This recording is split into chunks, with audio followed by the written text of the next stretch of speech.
This episode of This Week in Web Series is brought to you by Spidvid.com. Connect, collaborate, and create video entertainment. Today's special guest on This Week in Web Series is Lewis Roscoe from Frontier, Prelude to Darkness. Okay, welcome to This Week in Web Series. This is episode 6. We have a guest from New Zealand today. His name is Lewis Roscoe, and his web series is called Frontier, Prelude to Darkness. Welcome to the show. Hey, Travis. Yeah, good to have you on. Oh, thanks, man. Thank you. And I've wanted to have you on for a while because, A, you're from New Zealand, and that's awesome. And I want to hear your voice on the web series community and what's going on and what you're up to. And your show is extremely interesting and unique because it uses both flash animation, so 2D animation, and CG, so three-dimensional 3D stuff. So it's cool. Yeah.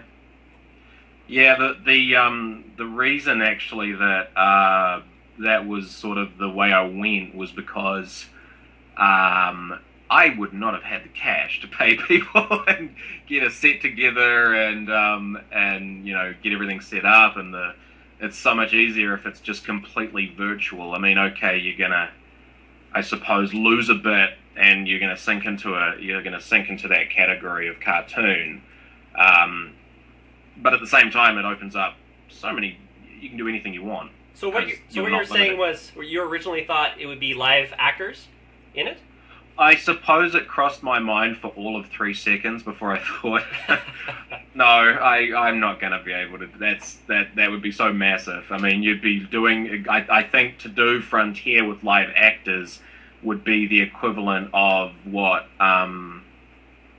when you see the making of like Star Wars and they've got all the actors and it's just pure green screen. It would just be that, so much of that. And I think it's sort of just easier to have, and this sounds very tyrannical, but just to have full control over people's faces. Yeah. It definitely moves things along much smoother. Right, because you're not, shooting sometimes a pain in the ass. with live actors. Yeah. As stuff happens, if you're just in your bedroom working on flash animation, it's on your own schedule.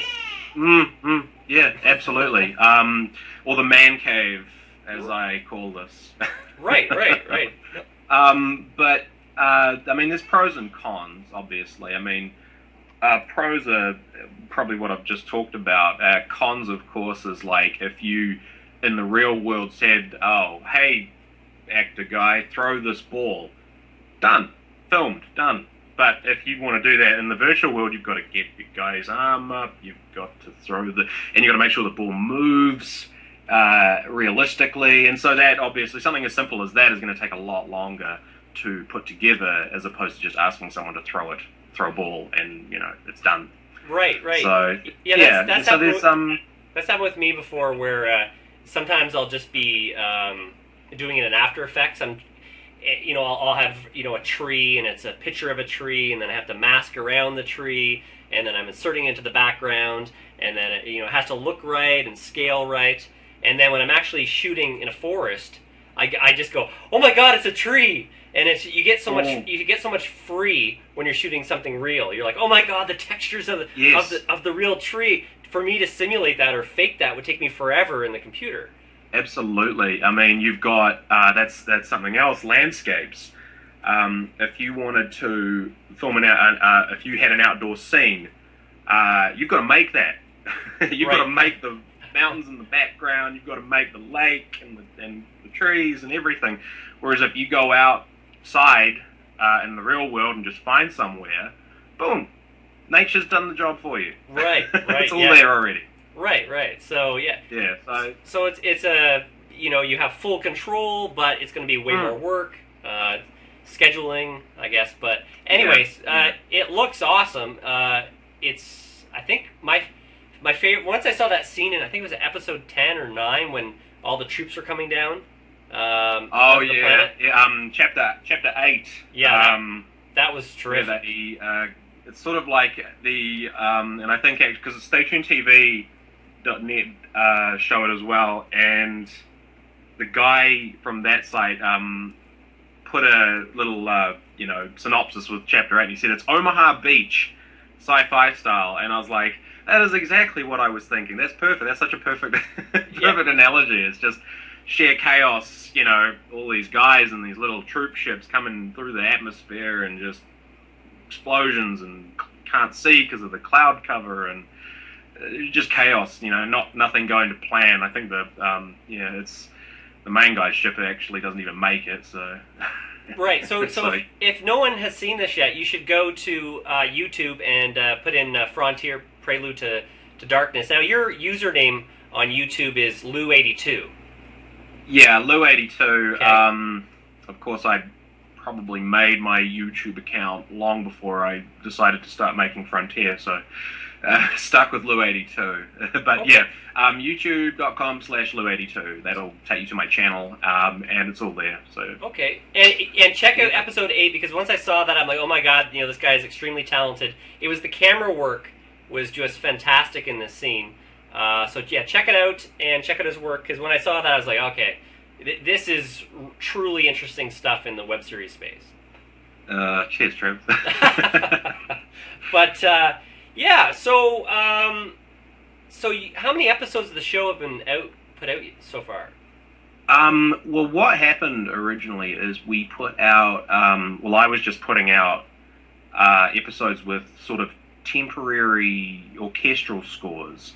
So sort of like, I suppose, putting them out as works in progress. And of course, you can't really, you shouldn't do that. So I removed them because of the music, and right.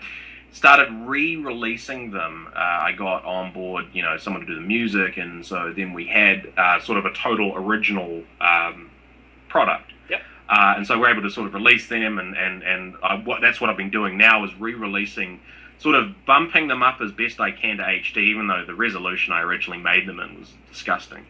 It's tiny. Right. But then re-releasing them on YouTube now once every, and Coldcast TV first. Yep. I'm sure you know the contract with Coldcast, put it there first, and then after that we'll put it on YouTube.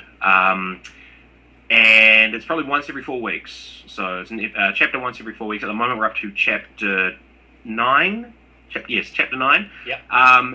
And I imagine that for the first season, there's going to be roughly 24 to 26 chapters. Oh, wow. So, yeah. And the goal is 3 seasons. So, and I suppose each season functions like a film. If you threw all the chapters together, it would be like a film.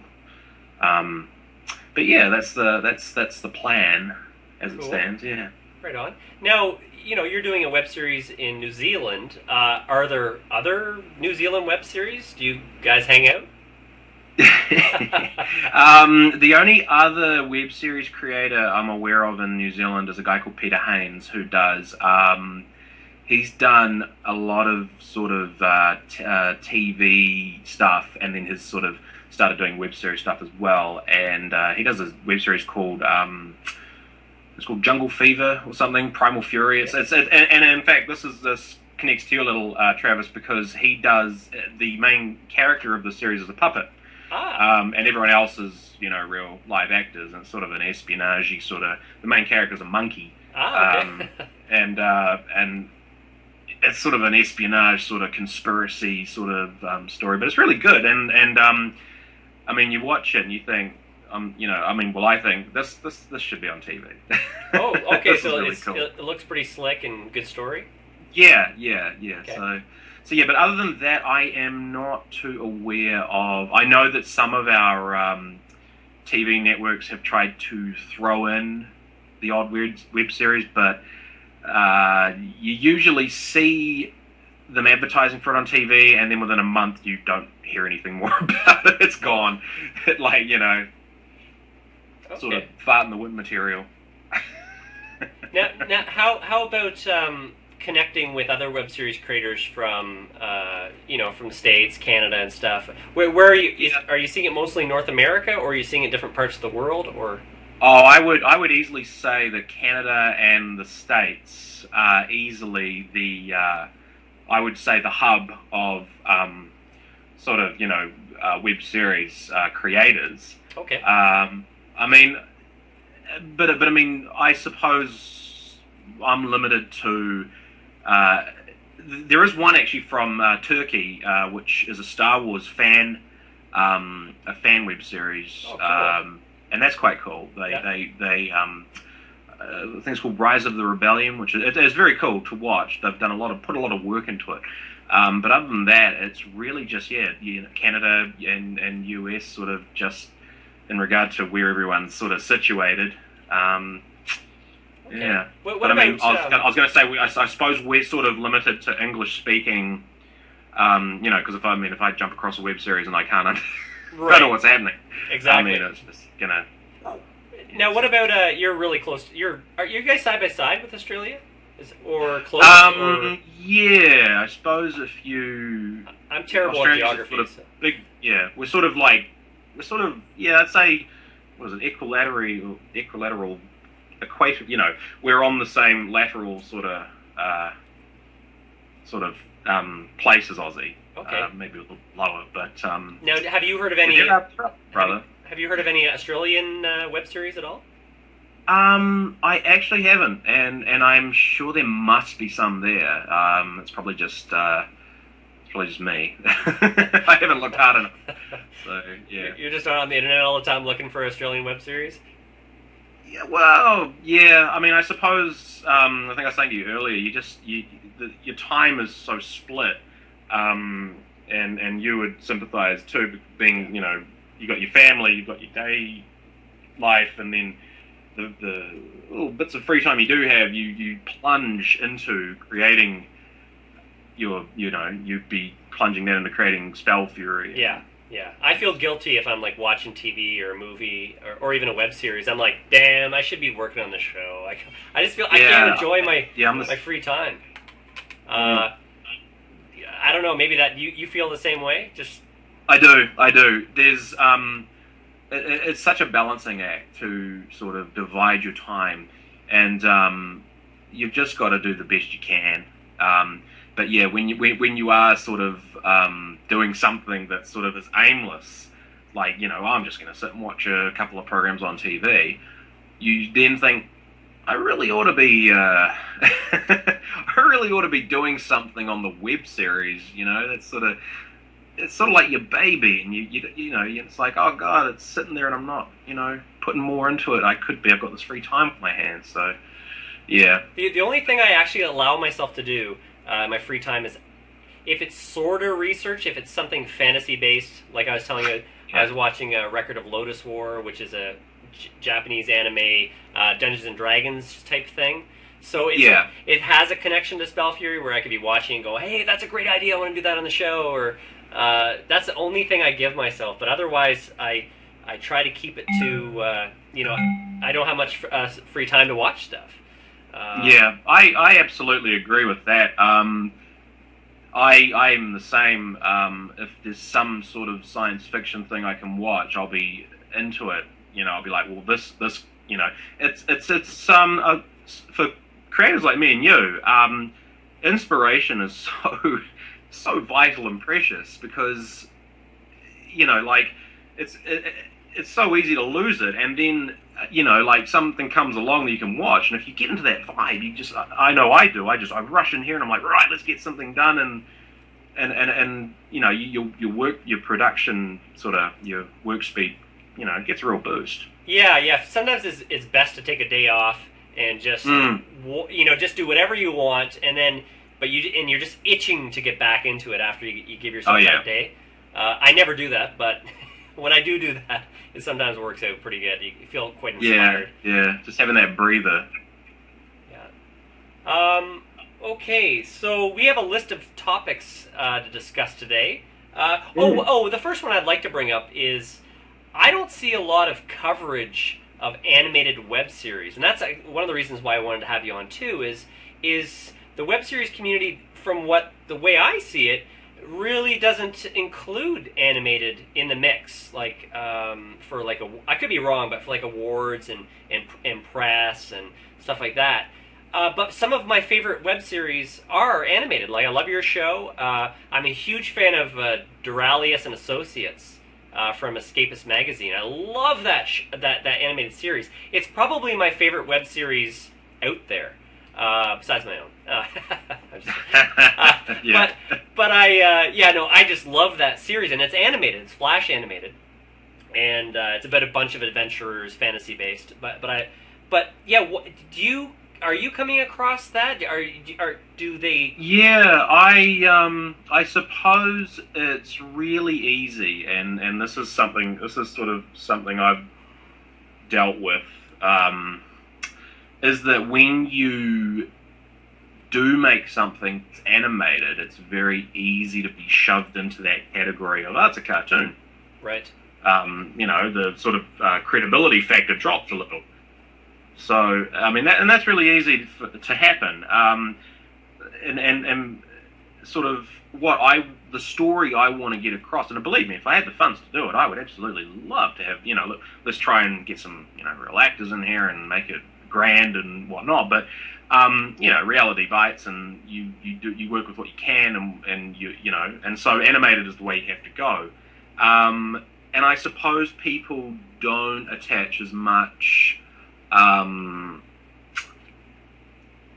credibility to something that's animated as opposed to something that has real live actors with names and such, and because with Frontier, I'm really wanting it to be as gritty as possible, because I absolutely love. The one thing I never liked about Star Trek was they seemed so far removed from day-to-day problems, and I know that was what the whole aim was, but it sort of made a bit of a disconnect between me and the show I was watching. It was like, well, no one smokes, no one wears glasses, where are these real-life problems? They're not there anymore.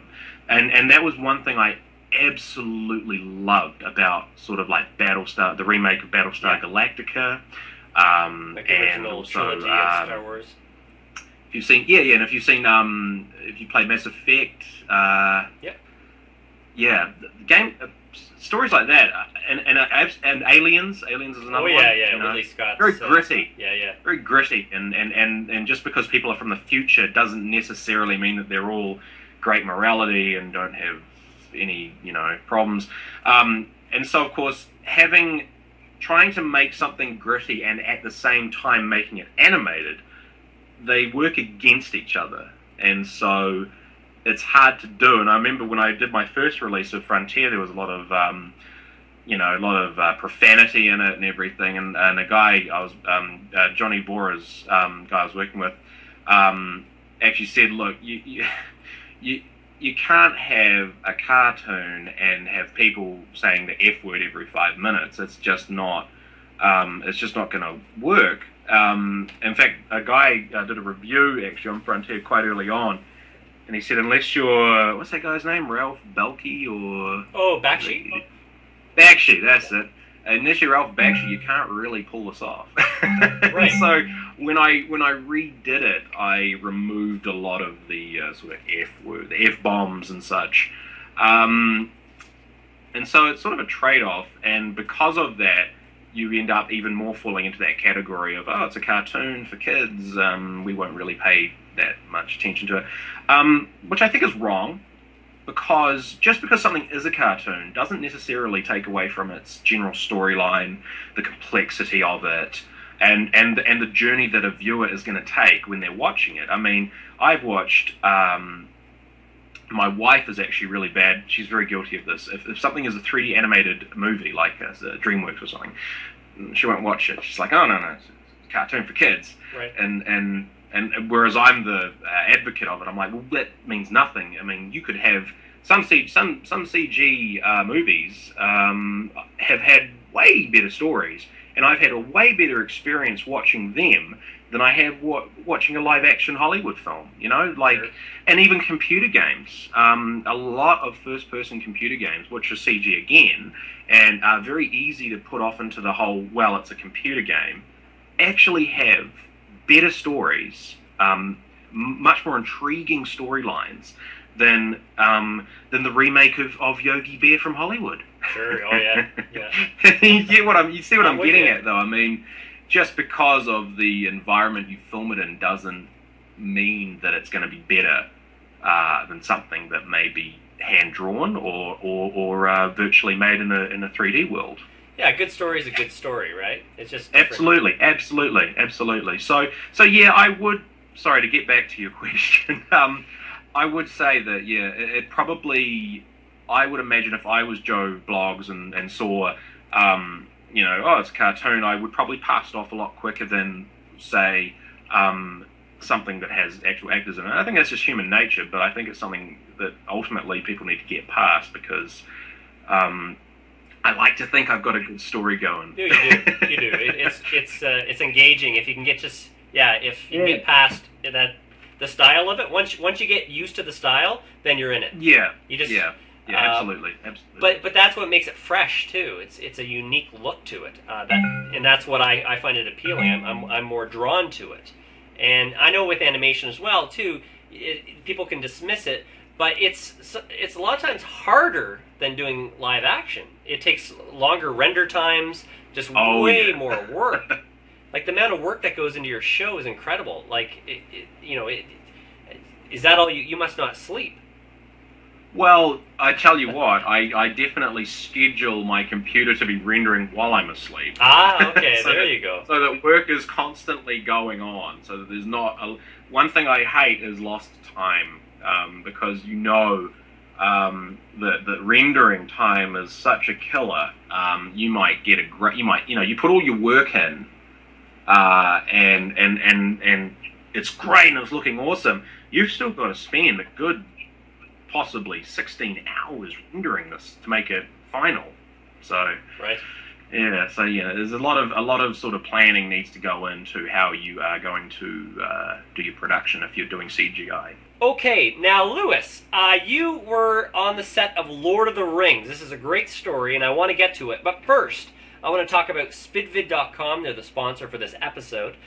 Their motto is connect, collaborate, and create video entertainment. They are an amazing site for people like us to go to find talent. So if you need someone to do voices on Frontier, or I need someone to do After Effects on the show to help me out, I go to SpidVid. I need a composer, I go to SpidVid. Do you know about SpidVid at all, Lewis? I do, and I am quite certain I will be visiting it shortly. Oh, good. Because there's a lot of times at which you need, especially for Frontier voice actors and people just do the sort of, stuff you don't even think of. So yeah, something like SpidVid is actually amazing. It's really awesome that someone sort of put together a sort of a communication hub for people in the web series community. It's really good. And it's funny you say that. I actually find there's tons of people who want to do narration and voices on SpidVid. I needed a narrator on my last project, and I just needed, I think, one narrator, and I had like 20 people apply for the job. So more than all of the other jobs, there's a lot of people who want to do voice work. So yeah, it's a great place to go. Now, also, one thing I haven't mentioned in any of the episodes so far, and this is the coolest thing, is SpidVid is setting it up so the project can make money. So how it works is you as the creator determine, let's say you want to do a new animated show, and you say, I need all these positions filled, everyone bids on the project, and then you determine how much that's worth. Like, I want to give him 1% of the profits or 2% of the profits. It's all set beforehand, and then SpidVid then tries to help make you money. They've got a unleashedvideos.com, and they've got like ads and stuff, and they want to try to make creators money. So I haven't mentioned that yet, but that's huge. It is. It's really awesome that you see, because I think see a lot of that people getting companies getting behind web series community, web series creators. It's really good to see that there is SpidVids out there doing that. That's awesome. Yeah, it's really cool. I've done one project there. I'm going to probably do it again, because I don't know about you, but I try to spend most of my time on Spell Fury, but I'm always coming up with like crazy ideas for other projects. And I'm like, no, Yeah. you must work on Spell Fury. No, stay on the course. Because we only have so much time. But with SpidVid, you can just have a script and let someone else direct it, someone else write it, someone else. You can field it out to the people on SpidVid. And also, let's say you wanted to make some money as an animator, you can also use SpidVid. You can actually go in and say, yeah, I want to get paid $10 an hour, and you can pitch, you can try to bid on projects, and you can actually make money on SpidVid. There's people doing that as well. It's not just free. Mm-hmm. I wanted to mention that as well because there's money involved here, guys. So if you're not on SpidVid, all web series creators, you should definitely go and check these guys out. Yeah, this is. At least I'm going to be. Exactly. At least do a profile and just see what happens. Like, just test the waters. If you have any projects, pitch them there. But anyways, yeah. So thanks to SpidVid for sponsoring this episode. And now you're going to tell us about your trip to the Lord of the Rings set. Was it Fellowship? It was a long time ago in a galaxy far, far away. Anyway, it was back in 2001. At that time, we were making we just made a film in high school, a terrible film called The Beast Within, and my film teacher actually sent that to Richard Taylor, who is the head of Weta Digital, and he saw it, and even though it was just pretty much, here's what I did. I wagged my entire 7th form year to make this film. And now, wag just means just oh, sorry, I suppose off. The equivalent, what is it, skipping school? You skipped. Skipping class? Okay. Yeah. I didn't go to pretty much just didn't go to my classes, and then instead just went to my film studies room, got cameras, and went and filmed stuff all year long. Many a detention later. Anyway, so my film teacher sent this off to Richard Taylor, and he thought it was, I suppose, for what it was, he thought it was awesome. Which was, and he rang me up and actually said, I've just seen your film, and it's awesome, and you've got to come down and see the set and everything. And I mean, at the time, I was 18 years old, and it was like, wow, Richard Taylor, Oh yeah! Wow! Yeah, exactly. This is before he won the Oscars, so I couldn't say, "Wow, 2-time Oscar winner, Richard." Yeah, right. But so we went down with our film teacher and just a few key people from the film, and we went down to Weta Workshop in Wellington, and Richard Taylor gave us a big tour around the place and showed us all the miniatures and some of the sets. We actually there was a giant sound stage, and it was just filled with miniature trees. Right, right. It was like I was a giant walking through this forest. It was very cool. But it was just really amazing, and we saw all the sort of digital stuff they did, like compositing. Like, you'd see a background of, say, just a normal beach, like nothing too spectacular to it, and then this dude just hits a few buttons, and this massive mountain range comes across it, and towers and such. So that, it was really amazing to go down and sort of see the inner workings of, like, Lord of the Rings, and all the people all the prosthetics as well. Like, we went into one room and it looked like there was a dead body on the table. Right. It was like, oh, okay, sort of a bit worried here, but there's like, no, don't worry, this is actually just a completely prosthetic human. Okay. It's not real, but it looked so real. It was just uncanny. So that was very cool. It wasn't a sleeping production assistant? Yeah. It's like, we've had him rendering all night. We're letting him have the table now. So, and I think actually just doing that fully just gave me so much more inspiration to do more, to just fully jump into this sort of work. Just seeing what you can create, create from nothing, make a giant landscape mountain range from just footage of just a normal beach. Just to have that, the creation there is just like, wow.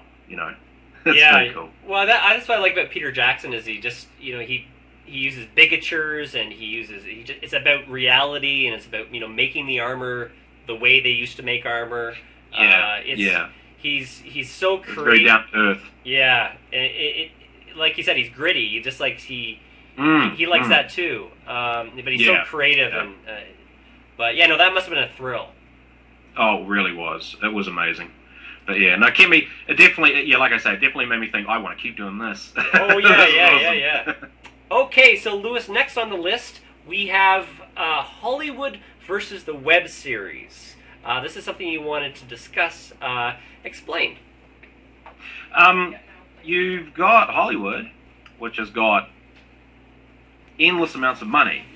And it just feels like at the moment, or at least for the last 5 to 10 years, that they've just fallen flat with the ideas thing. I mean, you've got remakes of, Yogi Bear, you've got remakes of cartoons, Scooby-Doo, A-Team.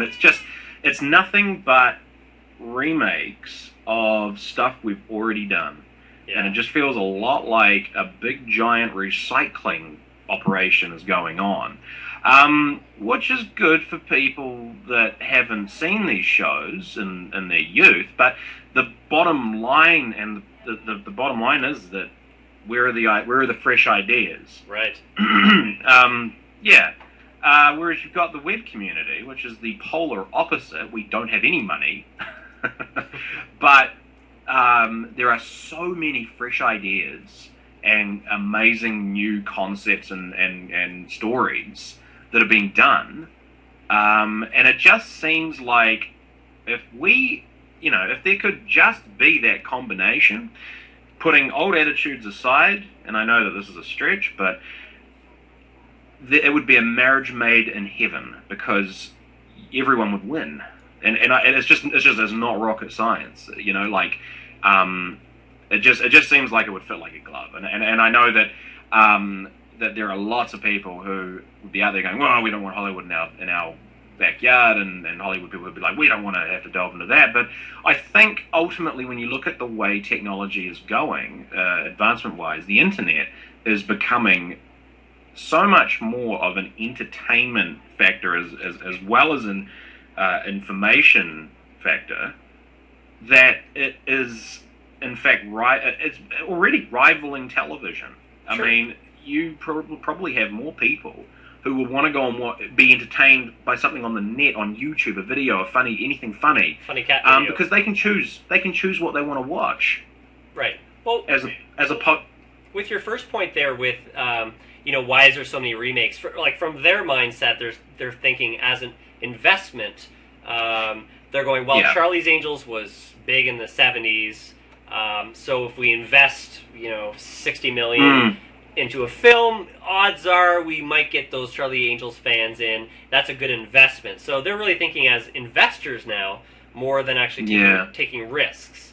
And what you're saying, I think, is why not use the web series space as a proving ground for ideas?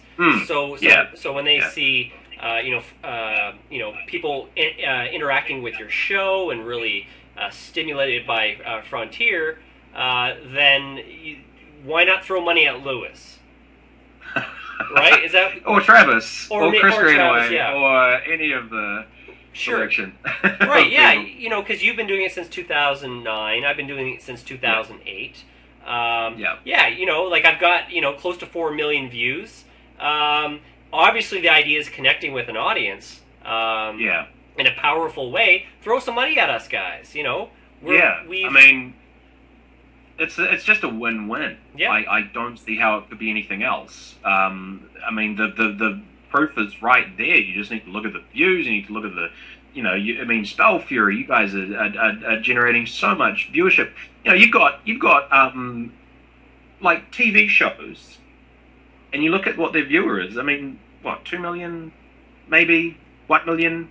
They're still getting funded, but then you look at an episode of Spell Fury. It's like 4, your views are just exceeding, and it's like I say, it's not rocket science. Right. Well, and two, the way I've always looked at it is with TV and advertising. The advertisers pay for the ratings, and with me, it's just like build up your views online, and when the advertisers get that Spell Fury is getting 4 million views of the series, That's a lot of eyeballs, and we have a certain demographic. And I've always known a smart company, might go, holy crap, that's a lot of eyeballs. Let's put some money behind that. Time is coming. It's going to get to the point where, I agree. So, we may be sitting pretty, hopefully from a year from now. It's starting to happen for me a bit. Things are going, okay. But again, we've discussed this as well, is, hope we either do it ourselves or hopefully, TV wants to do deals with guys like us. That's the other thing, is not to come in and sort of take us away from our show. Before I was saying to you, it's like, don't exclude us, because you were talking about you got the offer to be a consultant on my own show. On your own show. Yeah. And it just seems so short-sighted, because you're the ideas guy. You're the dude that has thought of everything. Yeah. Why take you out of the equation? It doesn't make sense. It doesn't make sense. No. Well, from their side of things, if we put ourselves in their shoes, they're thinking, on TV, Travis hasn't proven himself. We're going to get someone who's a proven sci-fi director to come in and take this over. We're going to get proven sci-fi writers who can speak to a sci-fi crowd. That's how they're thinking about it. But it doesn't make sense to me. I think in this new future, I really like the fact where we have creative control. I think if we've got millions of views or even just hardcore fans, there's companies that want to sell products to those fans. We don't need anyone to come and help us and save us. We can do it ourselves. And I think it's going to get easier and easier as the advertisers get more comfortable in this space. Yeah, I suppose it's a teething period, isn't it? It's like this brave new world where it's about user choice as opposed to this is what we think you should watch at 6 p.m. And so there's going to be a lot of sort of getting used to that and adjusting. But I think ultimately the adjustment needs to be made where you do have these big companies go, look, all right, the old business method just isn't going to work with this new multimedia technology environment. We need to sort of start rethinking things. And you've got us who are making all these shows online, and are getting viewers in, and they're watching it because they're choosing to watch it, not because they came home from work at 5 p.m. and it was all that was on the box. Yeah. So, And the way I see it too is, I can't talk to George Lucas. He's not going to talk to me at all. There's no possible way I can ever get a hold of him, I'm sure. But if someone wants to talk to me, the creator of Spell Fury, I'm there. If they comment on a video on YouTube, I guarantee you I'll get back to you. I pride myself on doing that. For me, that's what makes a web series better than a television show. It's that interaction with your fans, and you do that too. You have a I endeavour to get back to everyone who has a question or anything, and I mean I'm very open to talking about the show and whatever you want, really. Right. So, and you're right, it's that interaction. Yeah, it's I love it. I love being on the ground with the fans, and learning from them, and they ask amazing questions, and they try to guess where the storyline's going, and it thrills me. I love when people discuss the story with you. Has that happened before? I've had a few people who have tried to guess what's happening. In fact, I had one instance, and I loved this, absolutely loved this, was this debate arose about one of my characters, because I painted him as sort of, you can either look at him as a misunderstood hero or a complete douchebag. And he is, I won't say because the episode, even though it has come out, is going to be coming out again. He just makes a lot of questionable decisions, and I have one guy in some chat rooms and such who was so pro this character. He's like, oh, I see why he did what he did, and I support him, and then you had other people going, no, the guy was an idiot. He did, and it was so cool. It was absolutely awesome to see people debating about a character like that. That was for me. That was the coolest. One of the coolest audience moments. Yeah, it's a thrill. I got one yesterday that said, okay, can Kruskal please get his hands on the sword and then be king of Spell Fury? He goes, I so want to see that. I want Kruskal with the sword, waving it over his head, declaring himself king. And I'm like, oh, that's so funny. Like, that was so cool. I was just so jazzed for like the whole morning. I was like, oh, just that visual, because I never really thought of that. I don't know. This guy really dug Kruskal. Yeah, and it's awesome. It's like you say, it comes back to the whole interaction. I mean, that's what.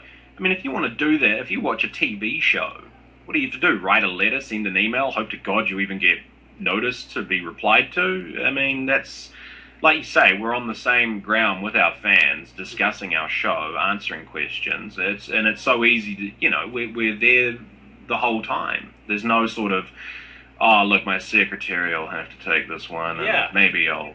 there's none of that.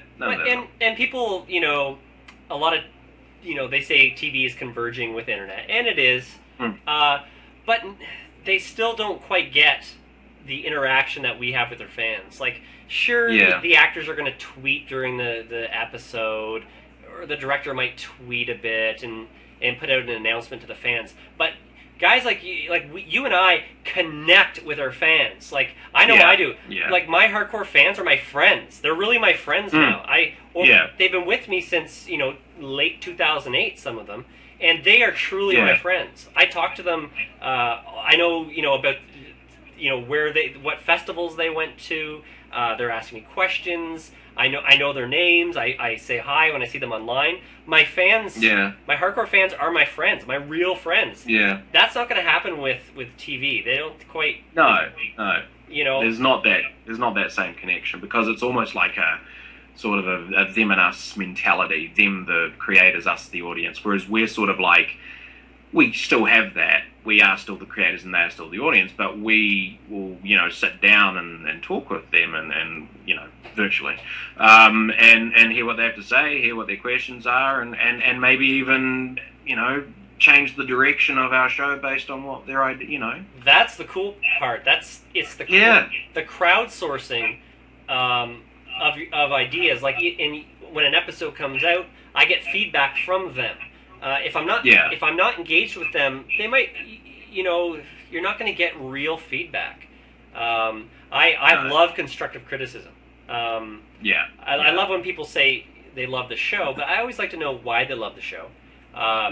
When people hate the show, that's cool, but tell me why you hate the show, just so maybe I can change something. Maybe there is something off. Maybe, I love having my finger on what the fans are thinking about the episode.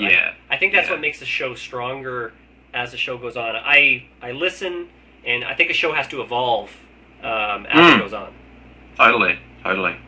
Yeah. No, I've actually, I'll just do a quick shout out to Sean Booth, who's probably my oldest and most hardcore fan.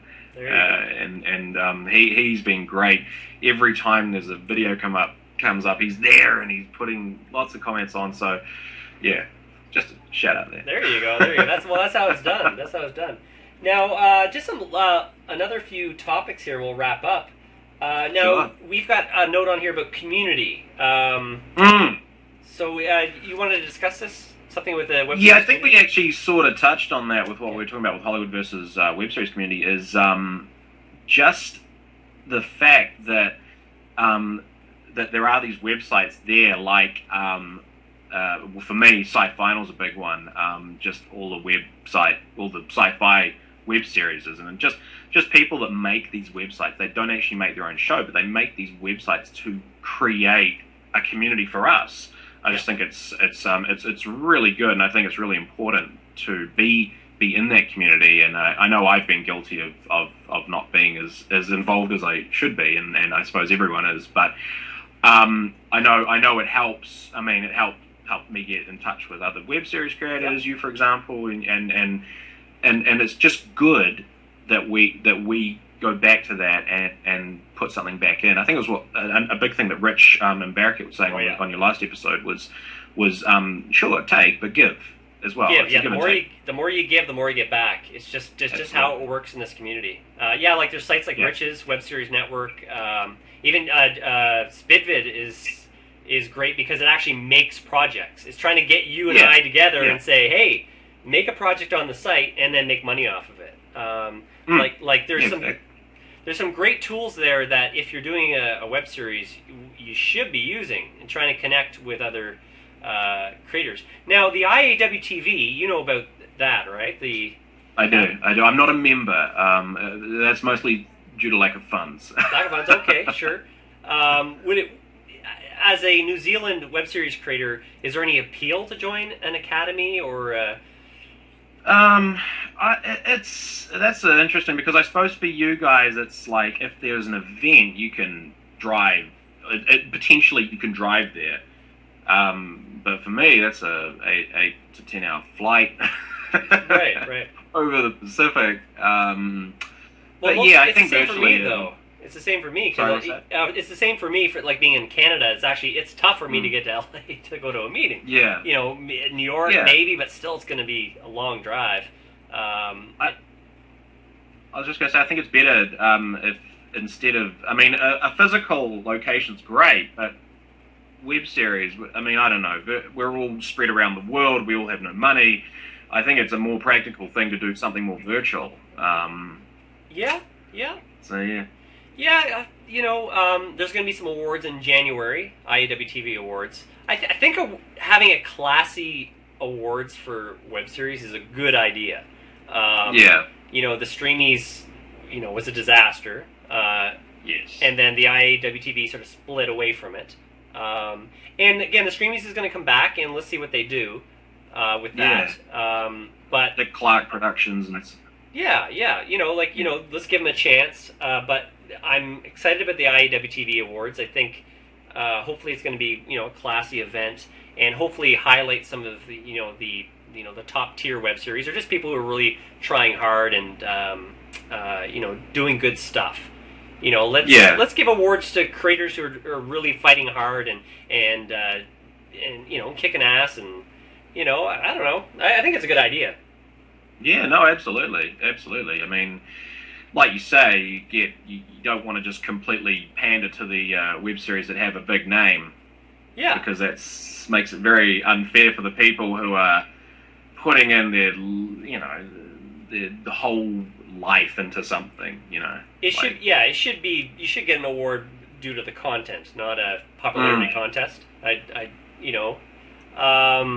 But yeah, so the reason I joined it was I do like that sense of community, just like you were saying. Yeah. There's lots of different tools. The IAW TV is one place for creators to connect. I'm finding it really valuable now because they've got that closed Facebook group where you just can talk to creators and talk about issues or promote stuff or, it's, for the first time I feel like, I'm really getting my money's worth. It was a great idea. They used to have a forum where I'm always on Facebook, so it's easy to already be there and talk about web series, where it's hard to go to a website, I find, for me anyways. Yeah. Now, one last thing I'd like to talk about before we wrap up here, and this is a really interesting story. You have a sort of a big-name composer on your show. Yes. Yes. Tell us about that. Yeah. How'd that happen? Well, we've got Sven Falconer, who is... he's in Santa Monica, and he is working with James Newton Howard in his studio. Sven's done... he's got a very impressive IMDb profile. He's done bits and pieces on movies that he's worked on. I think he's worked on mostly as a sort of like an sort of in an assistant capacity, audio mixer and things like that. But he's written some. I know he wrote a little bit of music for Green Hornet. Right. And he works under James Newton Howard in his studio. And James Newton Howard's done Sixth Sense, Unbreakable, big name. I was just extraordinarily lucky that Sven is wanting to just come in and just help, just help out people. I mean, because I said from the get-go, look, I don't have any cash. This is all labor of love stuff. Yep. And just people who, and I just want to come in and just help and make something. And it's not about the money side. It's just about creating. And to get someone who's working in that industry, the professional film music industry is just it's a real blessing. I'm very lucky to have him. So yeah, that's good. It's pretty cool. Yeah, it's like Rich said last episode. Sometimes you just have to ask, right? You do. Yeah, like I know we've got a guy who worked on Titan AE. Do you watch that film? The CG in it was sort of cool. I've seen Titan AE. I liked that. That was a good film. But one of the CG guys actually is going to help out on Spell Fury, just because good. I asked him. I'm like, sweet, Yeah. So it's just, if they respect your work and they got a little bit of free time, there's a lot of guys out there that just want to help out and be part of it and do something fun. And don't be afraid. Don't be afraid to ask. I mean, it doesn't. I mean, the worst that can happen is someone says no, and I mean, you're no better off than you were when you did it. I mean, you haven't lost anything. It's just, you at least asked. At least you know where you stand. Right. Now let's just wrap up with. Do you have any advice for someone that wants to do a web series? How would they get started? Anything? Any tips? Well, I mean, a good story. An engaging story, and just to make sure that you are going to be able to tell it with what you have to work with. Don't plan too big and fall flat on your face 2 episodes in. What I did was just, I knew that, can't do a big thing. I'm in New Zealand, I don't have any money, so do it all virtual. And you can tell a story. Good story, and be realistic about what you can and can't do. Right, yeah, that's important. Yeah. Okay. Yeah. Well, let's wrap up there. So thanks for being on the show, Lewis. Thank you for having me. Oh, no problem. We'll have to have you back in a while, and you can tell us what you've been up to. And sure, yeah. And I just want to thank SpidVid for sponsoring this episode of This Week in Web Series, and I will be talking to you guys all soon. And thanks again, man.